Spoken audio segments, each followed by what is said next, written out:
কি বলিব দুঃখের কথা সহে না পরাণে, হায়রে ইসলাম ভাইয়ের দুঃখের কথা রে বাইশ নমন দিয়া কি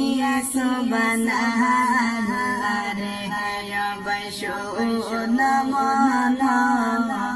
দিয়া কি সুবহানাল্লাহ রে।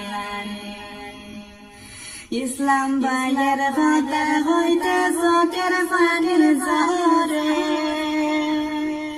ইসলাম ভাইয়ের